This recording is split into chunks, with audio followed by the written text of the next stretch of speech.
First chapter છે સજીવ વિશ્વ. એમાં પહેલું છે કે સજીવોના જે કુદરતી નિવાસ સ્થાનો છે, મતલબ કે રહેવાની જગ્યા, એની માહિતી આપો. તો સજીવ વિશ્વ અદ્ભુત છે. એને અલગ અલગ નિવાસ સ્થાનો કહે છે. તો કે પર્વતો, જંગલો, મહાસાગર એટલે કે દરિયાઓ, પછી મીઠા પાણીના જળાશયો એટલે કે તળાવો, રણ અને ઉષ્ણ વાસતી વિસ્તારો એટલે કે જે ગરમ વિસ્તારો ત્યાં આપણને સજીવો જોવા મળે છે. એટલે કે કઈ કઈ સજીવ જોવા મળે છે લખવાનું. પછી કુદરતી આ જે નિવાસ સ્થાનો છે એમાં અવાક કરી દે તેવા સજીવો કયા કયા છે, એ આપણને શું શીખવે છે, મતલબ કે સૌથી અલગ હોય તેવા છે. એક છે જળ, પવન, ઘોડો. આ નામ યાદ રાખવાના. પછી સ્થળાંતર થતા પક્ષીઓ એટલે કે એક જગ્યાએથી બીજી જગ્યાએ રહેવા જતા રહે. પછી પુષ્પાચ્છાદિત ખીણો, મતલબ કે જે અલગ અલગ ફૂલો હોય, મતલબ કે ફૂલોનો આખો બગીચો હોય. પછી હુમલો કરતી સારકેલી માછલી આવે ને મોટી. પછી આ સજીવોની સુંદરતા, મતલબ કે બહુ જ મસ્ત દેખાય અને એમની વચ્ચેનો આદર ભાવ જગાડે છે. મતલબ કે કંઈક આમ શીખવે છે આપણને, અદ્ભુતતાની ઊંડી સમજ આપે છે. મતલબ કે કંઈક આમ અલગ જ દેખાય ને આવી અલગ સમજ આપે છે. પછી વસ્તીના સભ્યો વચ્ચે, સમુદાયની વસ્તી વચ્ચેનો પરિસ્થિતિકીય સંઘર્ષ કે સહકાર અંગે માહિતી આપે છે. મતલબ કે એમની વસ્તી ખૂબ જ ઓછી હોય, બરાબર, એ બહુ અમુક વાર જ જોવા મળે. એમની વચ્ચેનો જે સંઘર્ષ કે સહકાર હોય એ અંગે આપણને માહિતી આપે છે. એમના કોષની અંદર રહેલી જાણવીય ભર અચકતા વિશે માહિતી આપે છે. મતલબ કે એમના કોષો કેવી રીતે બનેલા છે, એમની રચના કેવી છે, એની વિશે આપણને ખબર પડે. કેમ કે એ બહુ અલગ દેખાય, વધારે દેખાય ને, બરાબર. સજીવ અંગેના 2 ગર્ભિત પ્રશ્નો જણાવો. સજીવ અંગેના 2 ગર્ભિત પ્રશ્નો. પહેલું તો પ્રૌદ્યોગિક એટલે કે ટેકનિકલ, જે નિર્જીવની વિરુદ્ધ સજીવ શું છે તેનો જવાબ માંગે છે.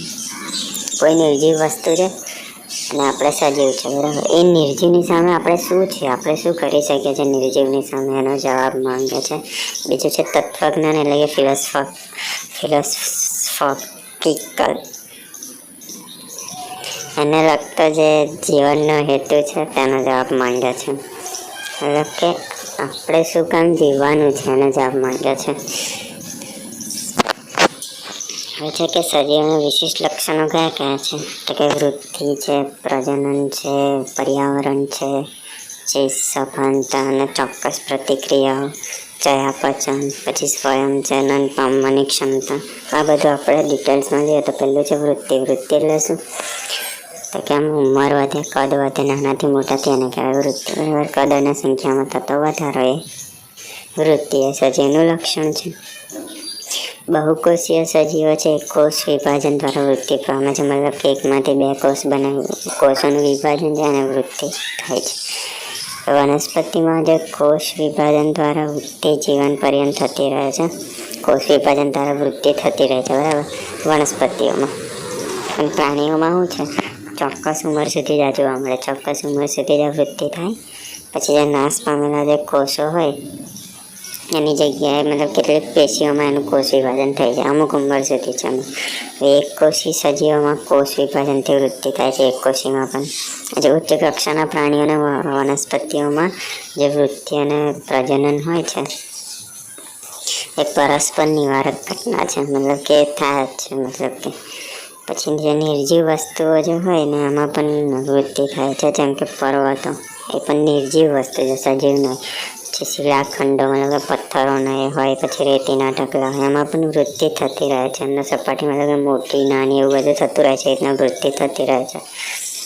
સજીવોના દેહની અંદર તરફથી વૃદ્ધિ થાય છે. અંદરથી પણ આમ વૃદ્ધિ થાય છે. વૃદ્ધિ એ સજીવોનું લક્ષણ છે. જે મૃત સજીવો હોય, મતલબ કે જે મરી ગયેલા હોય, એમની વૃદ્ધિ થતી નથી. પ્રજનન એટલે શું? એક લાક્ષણિકતા છે સજીવોની, જે પુખ્ત ઉંમરે, એટલે કે અમુક ઉંમર હોય ત્યારે જે સજીવ હોય એ બીજા નવા સજીવનું સર્જન કરે છે અને પ્રજનન કહેવાય. પ્રજનન કરીને બાળક જન્મે. જે બહુકોષીય સજીવો એમાં લિંગી પ્રજનન હોય છે, બરાબર. એમાં જે સંતતિના પ્રમાણમાં જે પિતૃઓ જેવો સરખો દેખાય, પિતૃ જેવા એના બાળકો દેખાય. મતલબ કે આ સજીવોમાં અલિંગી પ્રજનન પણ થાય છે. અમુક સજીવો જેમ કે વનસ્પતિ જેવા બધામાં અલિંગી પ્રજનન પણ થાય છે. ફૂગ દ્વારા ઉત્પન્ન થતા લાખો ફૂગથી શું ઉત્પન્ન થાય છે? લાખો એ અલિંગી બીજાણુઓ દ્વારા બહુગુણિત અને વિસ્તરિત થાય છે. એમનું પ્રજનન કેવી રીતે થાય છે? ફૂગમાંથી લાખો બને, પણ એ બહુગુણિત એટલે કે બહુ વધારે આવે અને અલગ અલગ ભાગોમાં જતા રહે.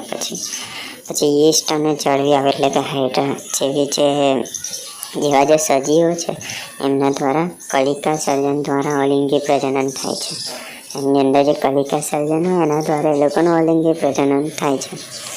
પછી બીજા એક્ઝામ્પલ છે કે પ્લેનેરિયામાં સજીવના જે ટુકડા હોય ને એમાંથી પુનઃસર્જન થાય અને એમાંથી પછી નવા સજીવનું સર્જન કરે. પછી ફૂગ છે, લીલ છે, એવા બધાનું અવખંડન થાય ને એનાથી બહુગુણિત એટલે કે આગળ નવા વધે. પછી બેક્ટેરિયા છે, એકકોષીય લીલ છે, અમીબા છે, એ બધામાં દ્વિભાજન કે બહુભાજન મતલબ કે 2 ભાગ પડે કે તો 2 થી વધારે ભાગ પડે એનાથી એ અલગ નિવૃત્તિ થાય, પ્રજનન થાય. બરાબર. પછી શું છે? ખચ્ચર, માછી છે, માનવ યુગલ વગેરે જેવા સજીવો પ્રજનન કરતા નથી, મતલબ કે આ બધા સજીવો પ્રજનન કરતા નથી. પછી ચયાપચય એટલે શું?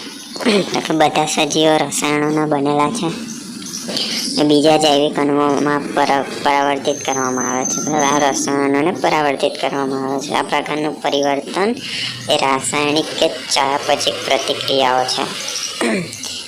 કે બધી જ જે વનસ્પતિ પ્રાણી મતલબ કે બધા સજીવો છે ચયાપચયિક ક્રિયાઓ દર્શાવે છે.